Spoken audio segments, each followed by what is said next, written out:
Boa tarde, galera. Estou aqui gravando um vídeo sobre o tema dízimos. E para a gente abordar esse assunto, a gente vai pegar o primeiro exemplo na Bíblia e a primeira vez também que aparece a palavra dízimo. Então, a gente vai aqui para o capítulo 14 de Gênesis. Aqui o contexto o título do capítulo é Quatro reis guerreiam contra cinco. Então aqui o enredo é de uma guerra com alguns reis que estavam ali na terra de Canaã. E os reis que perderam, entre eles estava o sobrinho de Abraão, que era Ló. E quando Abraão soube que Ló foi levado cativo, ele se posicionou para guerrear e libertar o sobrinho dele. Então,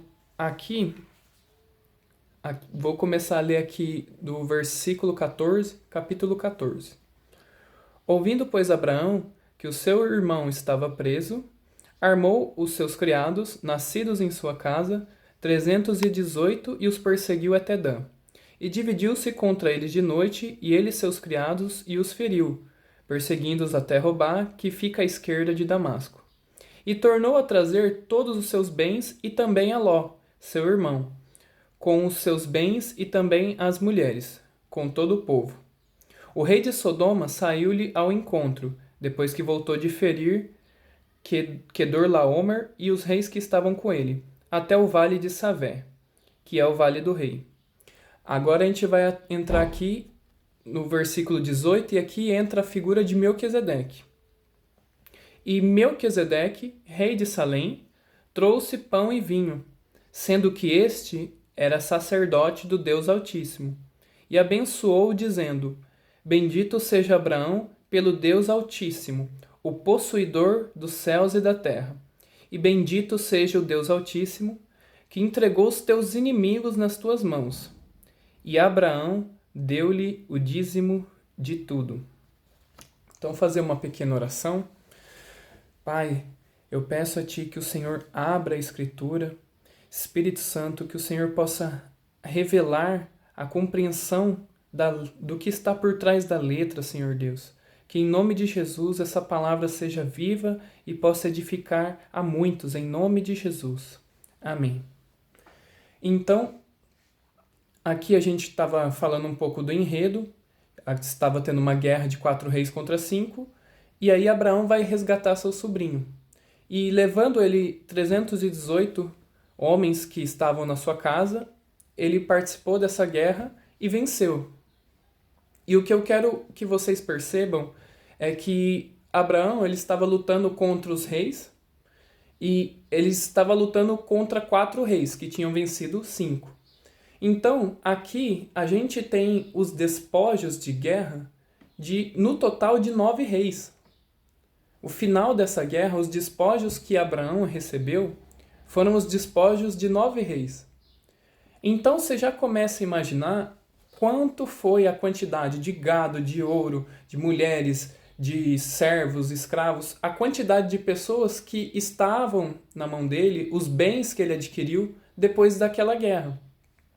E o que acontece é que aqui o texto não menciona com quantos soldados eles tiveram que lutar, mas o fato é que Abraão venceu com os 318. E nós cremos aqui que essa vitória que Abraão conquistou não foi uma vitória somente pela força do braço dele. Justamente porque Melquisedeque começa a falar que bendito seja o Deus Altíssimo que entregou os teus inimigos nas tuas mãos. Então você começa a ver que o fruto daquela guerra não foi só o esforço e o braço de Abraão que venceu, mas foi porque Deus ajudou. Deus deu condições para que eles vencessem essa guerra e ao final ele recebesse todos esses despojos. E o que acontece é que enquanto Abraão estava na guerra, estava na peleja e na batalha, Melquisedeque, que veio ao encontro dele, ele estava preparando pão e vinho. E o pão e vinho, eles são também elementos da nossa ceia, da ceia do Senhor, quando a gente se reúne com a igreja, com a congregação. Então a figura do Melquisedeque, que é um sacerdote, ele, enquanto Abraão está na guerra, o sacerdote está preparando pão e vinho. Então, o que acontece é que todo aquele que é instituído sacerdote por Deus, ele apresenta pão e vinho para Abraão. Então, o que acontece é que todo aquele que apresenta alimento, aquele que te supre espiritualmente, aquele que de alguma forma também apresenta a ceia do Senhor para você, ele é o sacerdote de Deus e ele é a pessoa que Deus designou para tomar os dízimos. Então Abraão, quando ele se encontra com Melquisedeque, ele o reconhece como um sacerdote. Ele reconhece que Deus tinha instituído ele como um sacerdote, como uma autoridade, e que tinha também poder para abençoá-lo. Então, Abraão, reconhecendo isso, ele devolveu o dízimo de tudo. Depois que Melquisedeque falou para ele que você seja bendito, que ele começou a liberar palavras de bênção sobre a vida de Abraão, então foi quando Abraão devolveu os dízimos. O fato é que essa vitória, essa conquista, essa prosperidade que Abraão recebeu foi algo que Deus proveu sobrenaturalmente. Talvez pela quantidade de soldados que eles teriam que lidar naquela guerra, eles não tinham condições físicas, condições humanas para conquistar, mas Deus deu a vitória. Então aquela provisão estava vindo propriamente de Deus. Não foi pela força do braço, não foi somente pelo mérito, mas principalmente porque Deus estava naquela guerra e estava sendo por Abraão. Então, Abraão, reconhecendo Melquisedeque como seu sacerdote, ele entregou o dízimo. A palavra dízimo eu já pesquisei um pouco nos originais do hebraico, e a palavra que aparece é maaser, que tem muito a ver com a palavra de 1/10, a 10ª parte. E esse é o significado da palavra em si. Só que a palavra dízimo, apesar dela ter esse significado, quando a gente começa a ver o contexto em que ele é utilizado no Antigo Testamento e até no Novo, tem a ver não só com a 10ª parte, mas uma forma de você devolver a Deus aquilo que ele primeiro te proveu. Então, o dízimo ele tem a ver com reconhecer quem está provendo na sua vida. Primeiramente, tem a ver nesse sentido. E, ao mesmo tempo, esse dízimo ele só deve ser dado ao sacerdote que Deus instituiu e à pessoa que tem autoridade para te abençoar. E isso vai ficar mais claro quando a gente vai no livro de Hebreus, já no Novo Testamento, ali no capítulo 7, que Paulo, que a gente crê que é o escritor de Hebreus, apesar dele não se identificar nessa carta, Paulo aqui, ele começa a falar do sacerdote Melquisedeque e começa a falar sobre aquela situação em que Abraão apresentou os dízimos. E olha só, capítulo 7, versículo 1. Porque este Melquisedeque, que era rei de Salém, sacerdote do Deus Altíssimo, e que saiu ao encontro de Abraão quando regressava da matança dos reis, e o abençoou, a quem também Abraão deu os dízimos de tudo, e primeiramente por interpretação, rei de justiça, e depois também rei de Salém, que é rei de paz.